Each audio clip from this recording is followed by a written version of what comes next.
Desafío de la Diplomacia Peruana, organizado por la Academia Diplomática del Perú. Nos acompañan el embajador Gustavo Mesa Cuadra, la doctora Cecilia Bácula y el doctor Lizardo Seiner. Quisiéramos, antes de iniciar, agradecer a nuestro patrocinador, la Municipalidad de Miraflores, y a nuestros auspiciadores, la Fundación BBVA, la Universidad Ricardo Palma y el Ministerio de Cultura, por hacer posible este evento. Como mencionaba, nos acompaña el embajador Gustavo Mesa Cuadra Velázquez. Es un diplomático de carrera, con más de 35 años de servicio público en la Cancillería y en diversas misiones en el exterior. Fue ministro de Relaciones Exteriores del 3 de octubre del 2019 al 5 de julio del 2020.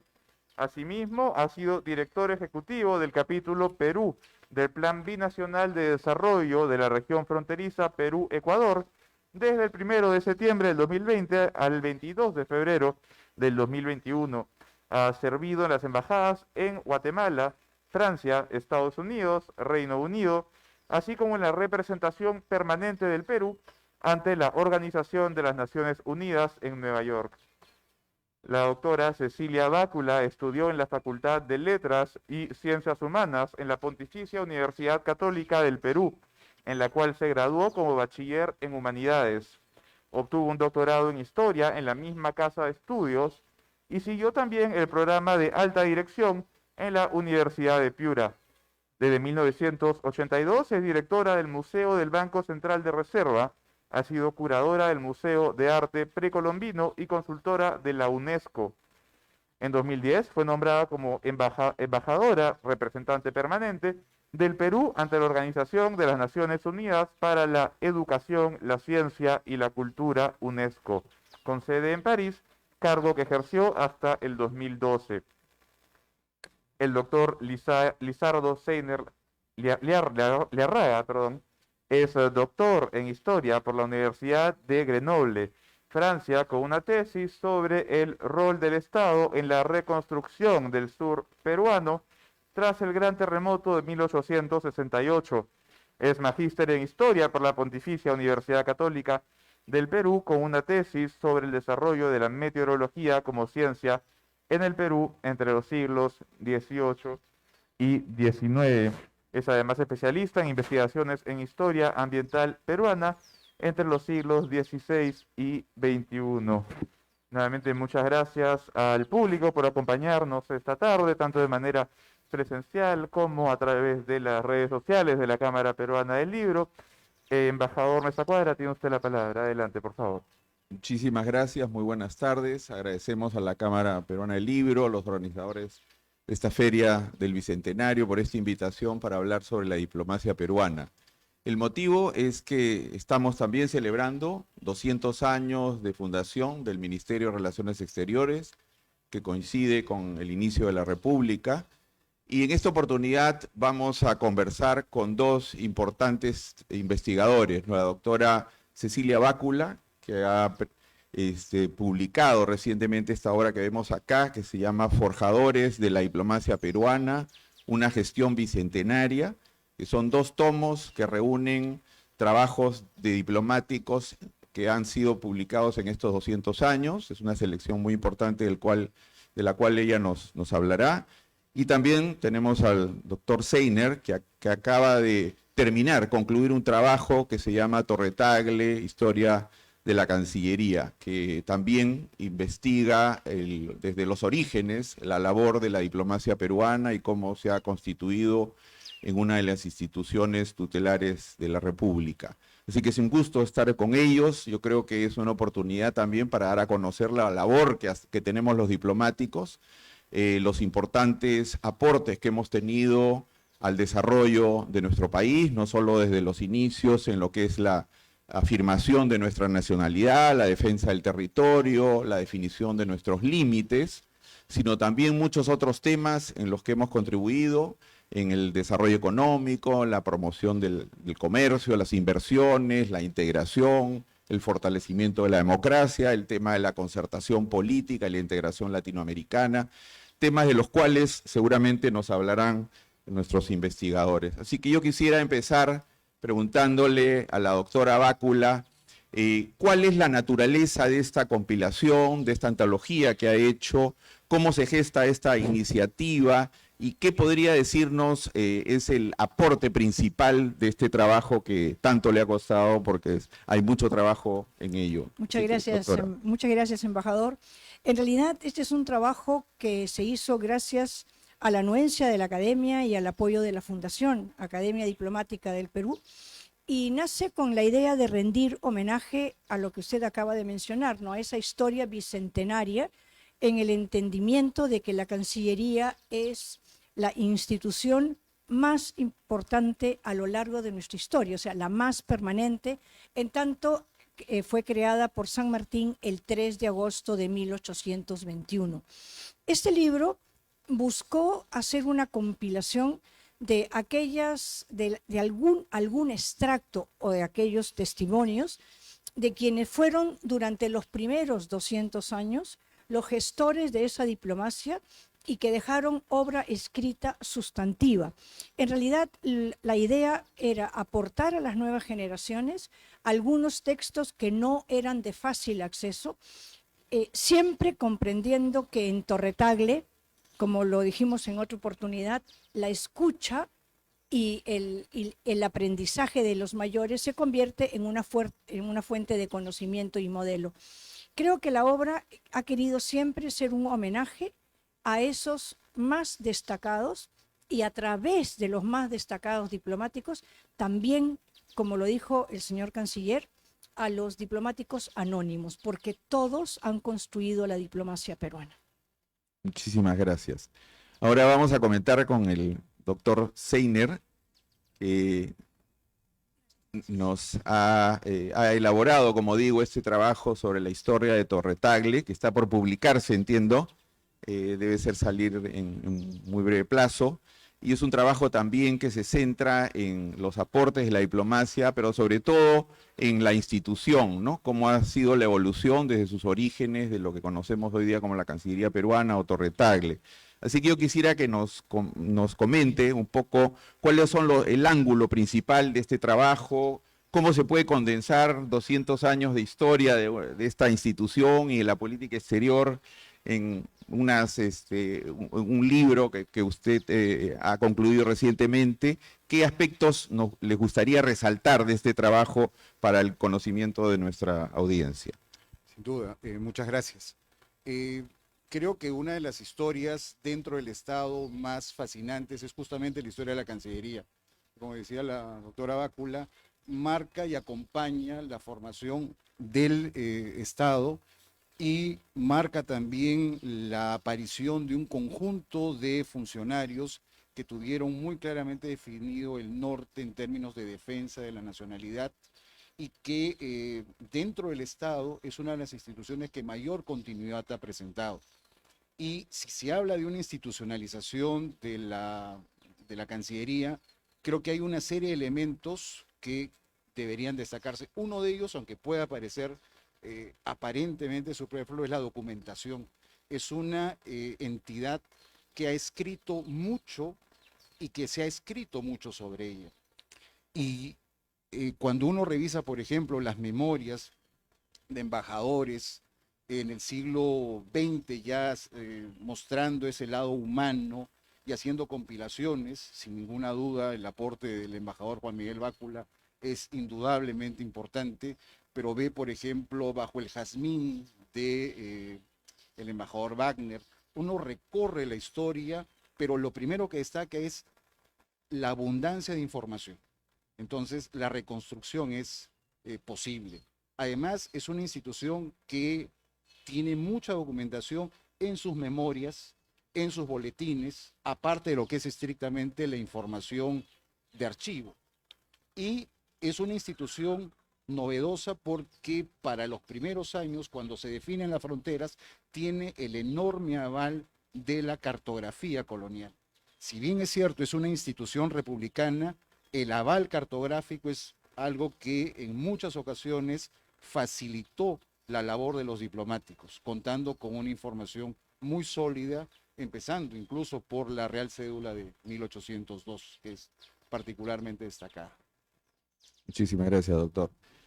Yo ahora le quisiera preguntar a la doctora Bácula, su trabajo está plasmado en estos dos tomos que vemos acá, muy voluminosos, así que hay muchos textos muy variados de diplomáticos muy notables, como el embajador Javier Pérez de Cuéllar, el embajador Carlos García Bedoya, Raúl Porras Barrenechea, don Alberto Ulloa, entre otros, ¿no? ¿Qué nos podría decir cómo ha sido esta selección? ¿Podríamos definir que hay etapas, algún texto en particular? Hay, por ejemplo, el discurso famoso del canciller Porras en Costa Rica, pero quizás nos podría comentar algunos de ellos y cuáles podría ser los más saltantes, aunque todos son importantes, yo creo, porque como usted ha dicho, muchas veces hay diplomáticos que han trascendido por los puestos que han tenido, la obra que han publicado, pero hay mucho diplomático anónimo que ha hecho trabajo en embajadas, en el ministerio, y que ha servido con mucho compromiso a nuestro país, pero que por diversas razones su obra no ha sido muy conocida. Así que yo quisiera que nos comente algunos de ellos, doctora Bácula. Gracias, embajador. Como no tenemos así toda la tarde para nosotros, yo creo que a mí me gustaría mencionar, quizás sin ser, digamos, recurrente en la figura de Javier Pérez de Cuéllar, porque es muy conocida para todo el público, yo quisiera señalar a 4 personas de manera puntual. Primero, recordar el valioso aporte del embajador Ulloa.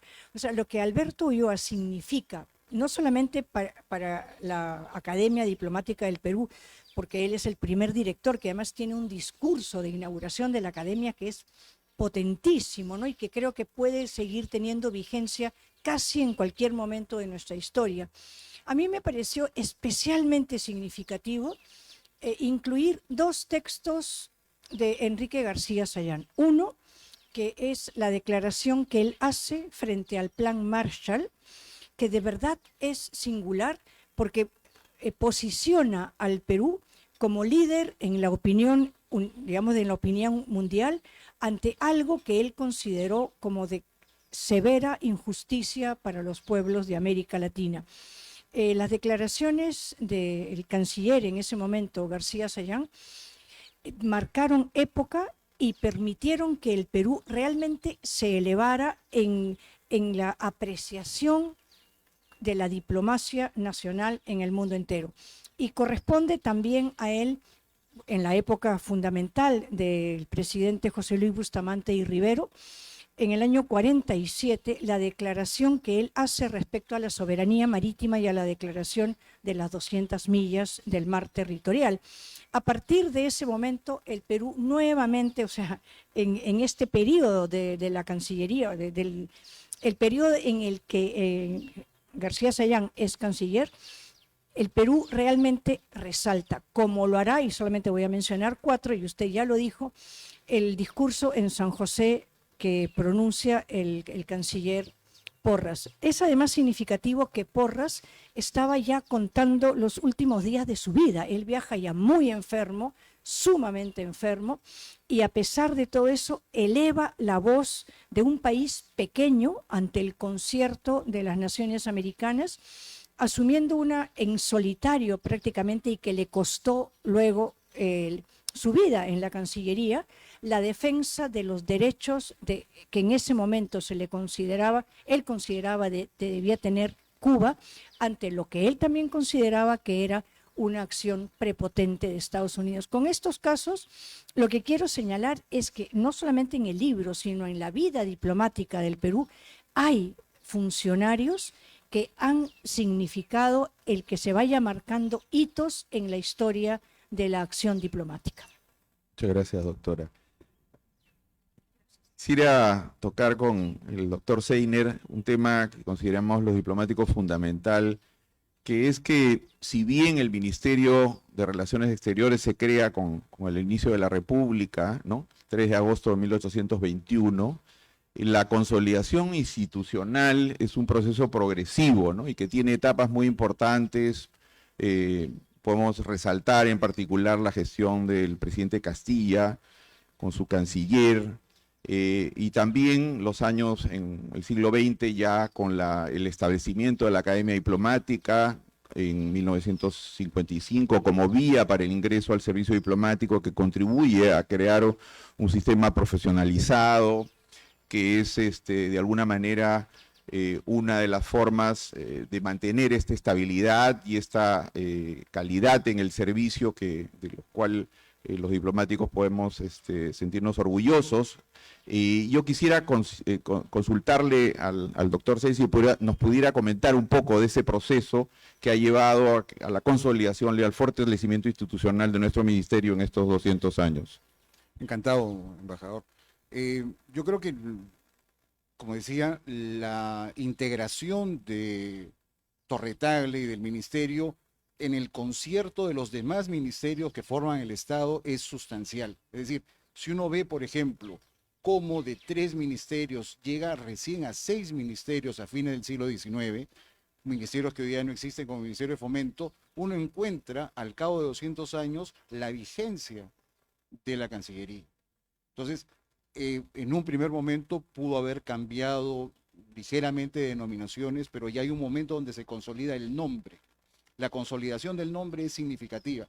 Luego, la consolidación del espacio, es decir, que la Cancillería se materialice en una casona limeña como Torre Tagle, le da una entidad mayor y en el conjunto de entidades del Estado que una dependencia, que un ministerio tenga esa identificación material vale mucho para el conjunto de diplomáticos.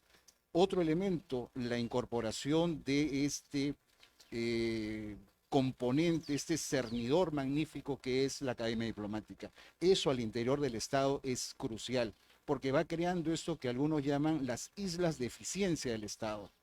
Entonces, cuando uno ve las pocas instituciones dentro del Estado que tienen ese elemento de eficiencia, además en el tiempo y con logros significativos en la consolidación de la nacionalidad, es que uno puede ver en perspectiva el valor de la Cancillería peruana.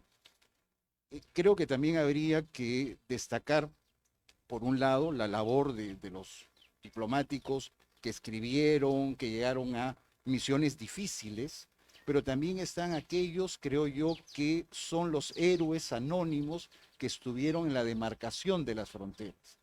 El plano de la delimitación, el gabinete, la discusión de los hitos, la determinación geográfica era el primer plano.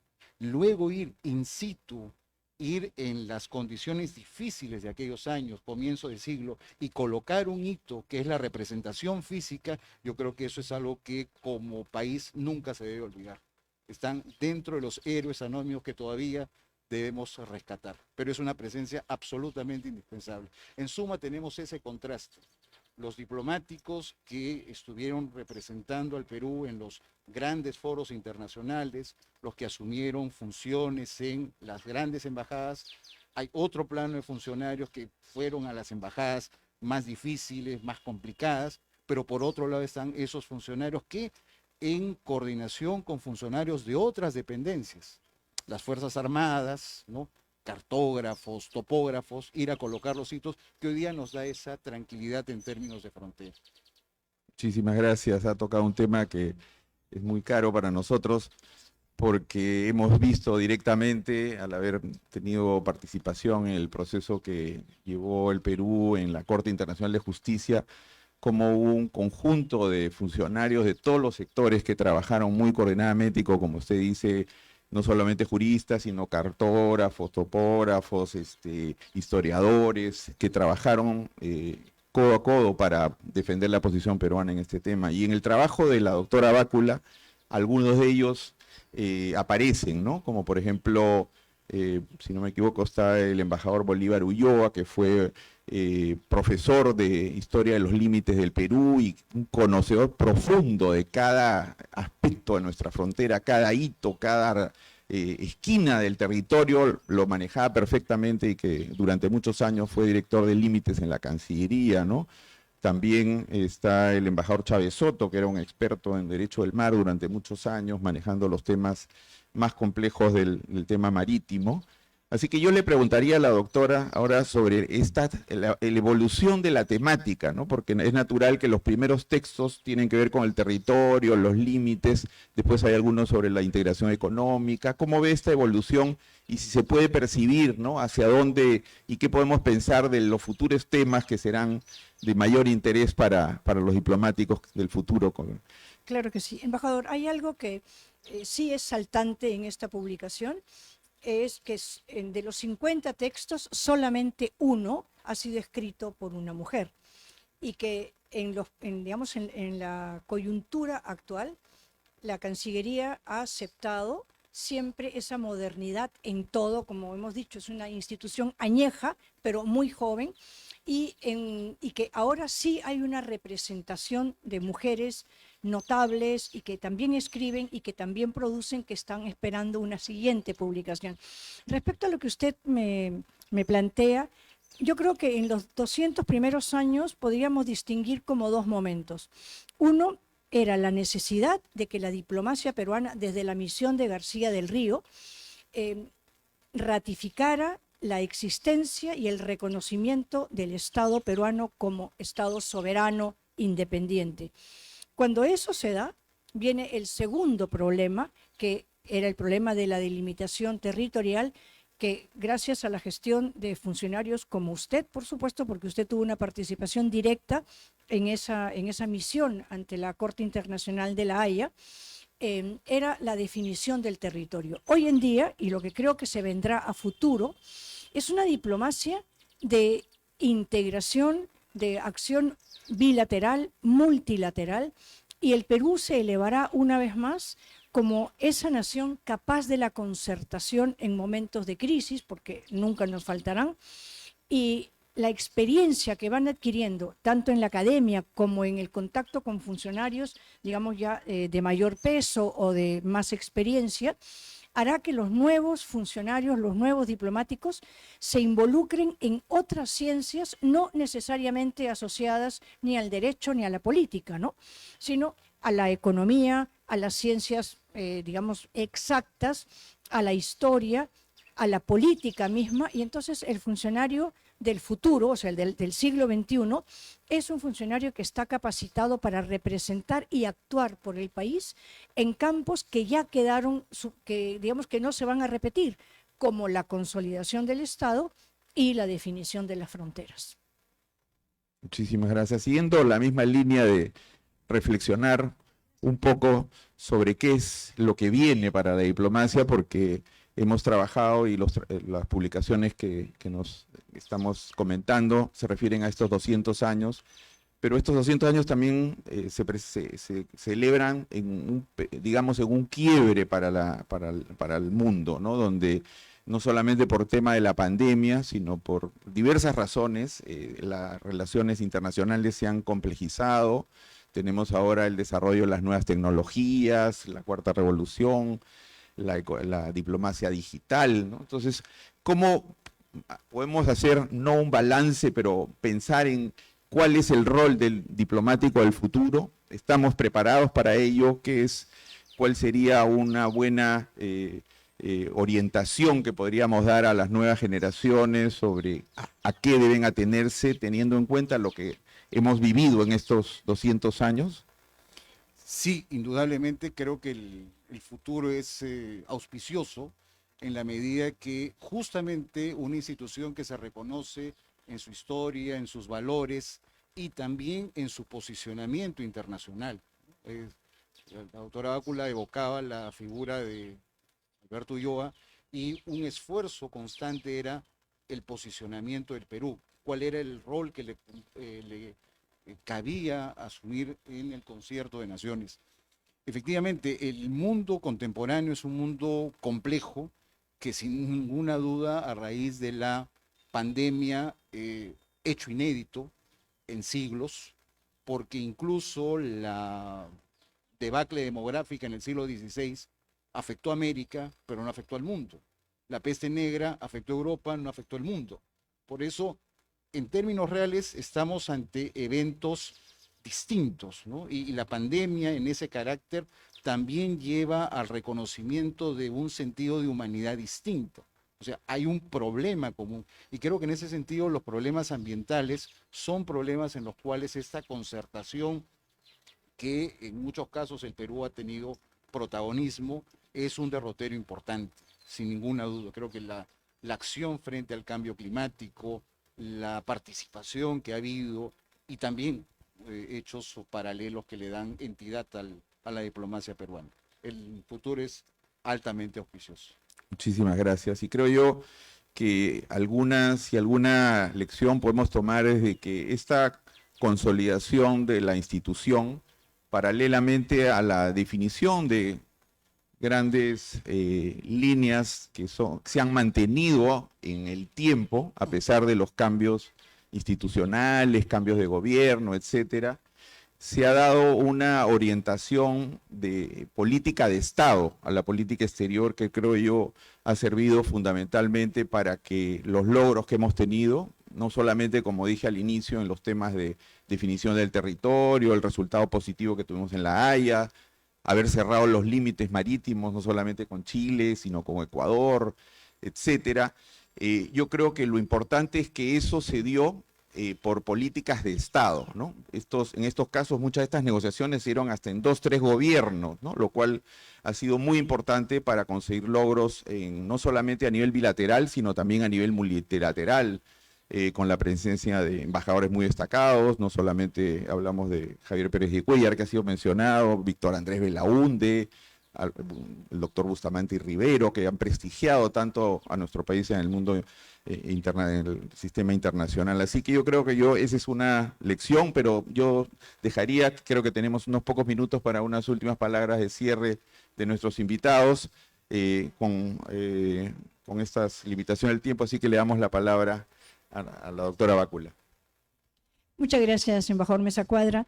En realidad a mí me queda solamente agradecer la acogida que tuvo esta inquietud de esta edición y realmente acoger también las palabras de Lizardo, ¿no? Cuando él dice que el futuro en la actividad diplomática es profundamente auspicioso, yo lo siento así porque además veo cómo se van formando las nuevas generaciones, con qué formación académica y con qué formación de ligazón espiritual con Torre Tagle, ¿no? Entonces eso hace que el espíritu de la casa, el espíritu de cuerpo, el sentimiento de sentirse parte de una institución fundacional de la República con una línea de conducta que no se rinde ante una persona ni ante un gobierno, sino ante un país milenario, hace realmente que la función del diplomático de hace 200 años y ahora sea realmente sustantiva y muy, muy importante para el país. Podríamos anexar y fusionar muchos ministerios, no es ese mi tema, pero la existencia de la Cancillería es absolutamente indispensable en la noción de Estado funcional que tenemos. Gracias, embajador. Gracias. Igual, mi agradecimiento al Ministerio por la confianza en poder sacar adelante esa historia y ordenar algunas ideas generales. Y lo que sí considero es la Cancillería, desde el decreto de San Martín en 1821, se sumaba a una historia milenaria, una historia donde los Andes y específicamente el Perú fue cuna de civilización. Y esa cuna de civilización a nivel mundial no son muchos los países. O sea, podemos tener algunos déficits en materia de estabilidad política, pero cuando uno mira en el largo plazo lo que es la historia peruana, encuentra entidades muy consolidadas, lugar de domesticación de plantas, alta cultura, los afanes de los incas, centro virreinal, no es algo que uno pueda desdeñar. Y la Cancillería, desde su creación y en estas fases que tuvo, nunca dejó de lado esa mirada del Perú. Y con eso se construye justamente la tradición y un sentido muy claro de pertenencia a un Estado que trasciende gobiernos. Esa distinción creo que es indispensable en un país que progresivamente se va preciando de contar cada vez con entidades sólidas y que apuntan a la construcción de una institucionalidad. Creo que ese es el gran logro. Muchas gracias. Muchísimas gracias. Con eso hemos concluido y agradecemos a todos su presencia esta tarde. Muy amables. En nombre de la Cámara Peruana del Libro, quisiéramos reiterar los agradecimientos a nuestros invitados de esta tarde, al embajador Gustavo Meza Cuadra, la doctora Cecilia Bácula y el doctor Lizardo Seiner. Muchas gracias por habernos acompañado.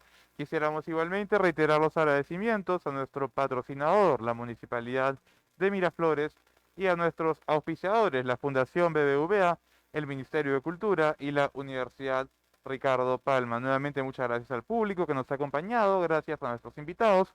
Nos vemos en una próxima oportunidad. Hasta luego, muchas gracias.